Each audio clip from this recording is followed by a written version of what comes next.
Magandang araw mga kaibigan.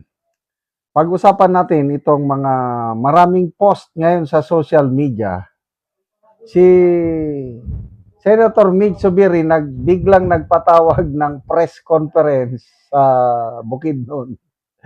Dahil grabe na daw ang pagbatikos ng taga Bukidnon sa kanya. Ano ba ito?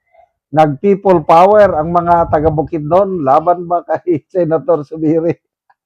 Ito, post ni Professor Malotikia, sabi niya, "We hear you, Bukidnon." Kasi nag-iingay na ang taga Bukidnon. Oh, ito naman kay Ibi Hugalbot, sabi niya, "Mig Zubiri, tinawag na kwanggol, oplok, at traidor doon sa kanyang province of Bukidnon. Bisaya lang sa Kalam." Kaya pala nagpatawag bigla ng press conference na medyo maiyak-iyak. Sabi niya, "Makipatay ako sa Bukidnon. I'm willing to die for Bukidnon. Mahal ko kayo." Kailangan mga tao galit.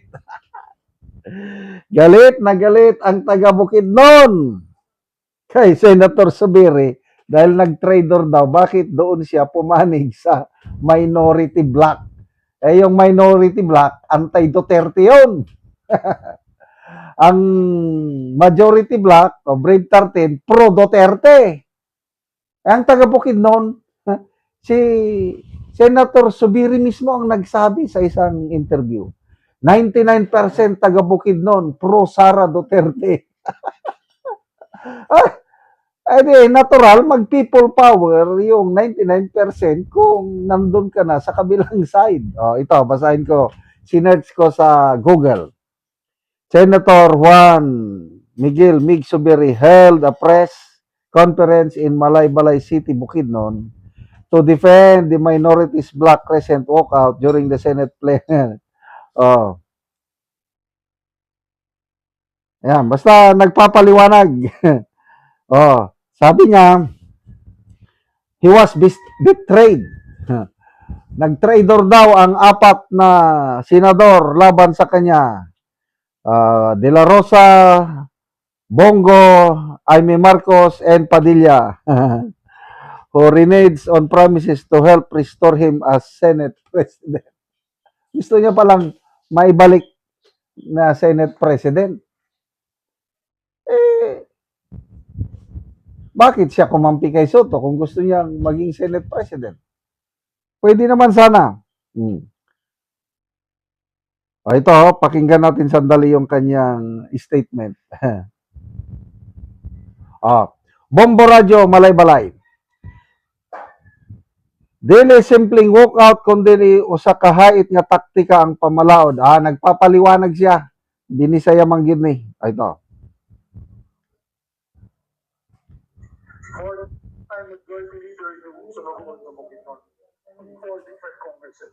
Mahina.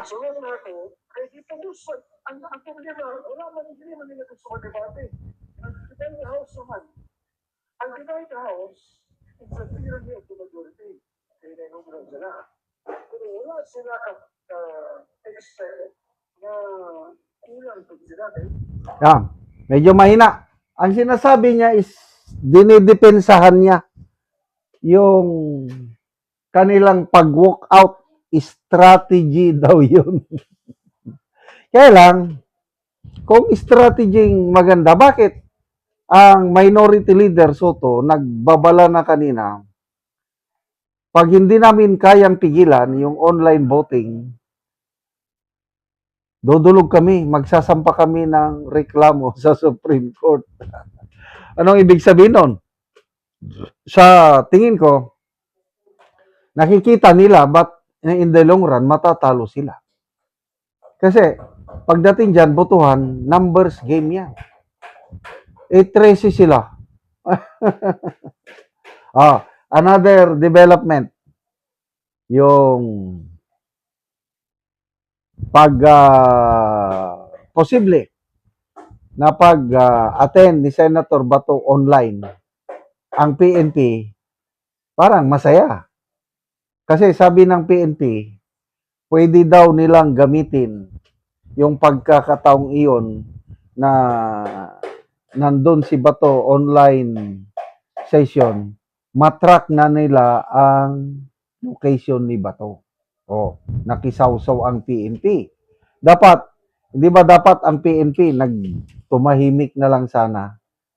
Simple lang, para hindi malaman ni Bato na itratrack ng PNP ang kanyang location. Madali lang daw, sabi ng mga IT expert. Gamit ka daw ng VPN. Hindi ko maintindihan ang VPN. Binabasa ko lang mga comments. I-bounce lang daw ang mga address. Ang address, pwedeng mailagay North Korea, sa Europe, sa Amerika. So, kung gano'n ang gagawin mo, so, ang PNP maghanap sa Amerika sa kung anong inilagay ni Batong address na. But in reality, wala siya doon. Kasi nga, yung VPN technology. So ito, very exciting itong mga kaganapan ngayon sa Senado. Nagmula pa ng May 11 hanggang ngayon. Sabi ni Senator Lacson, nanawagan siya, iginit niya na dapat masibak na kaagad si SP Cayetano as soon as possible para daw ma-resolve ang krisis sa Senado. Ang punot dulo daw kung bakit nagkakagulo ang Senado ay dahil sa leadership ni SP Cayetano. Kaya nanawagan siya, sibakin kaagad. Ang tanong, paano? Do you have the numbers? Yon ang malaking problema ng minority ni Soto at Lacson. So, good luck kung paano niyo patalsikin si SP Cayetano. Senator Subiri, nakipag-dialogue siya sa taga Bukidnon dahil parang dinidepensahan niya ang kanyang mga aksyon sa Senado. Sa naintindihan ko lang, I might be wrong, na parang binabatikos na siya ngayon ng mga taga Bukidnon dahil sa ginagawa niya sa Senado. Siya ang nagsabi noon na ang Bukidnon is 99% pro-Sara. Kaya lang sa ginagawa niya sa Senado, parang doon na siya sa kabilang kampo. Kaya sinasabi niya dito, I'm willing to die for Bukidnon. Makikpatay ako dito sa Bukidnon, sabi niya. Pakinggan natin . Of course, yung palangga kong katawan sa Bukidnon. Ako makikpatay ako para sa Bukidnon. Ako, dugo na ako. Makikpatay ko sa Bukidnon. I'm willing to die for Bukidnon.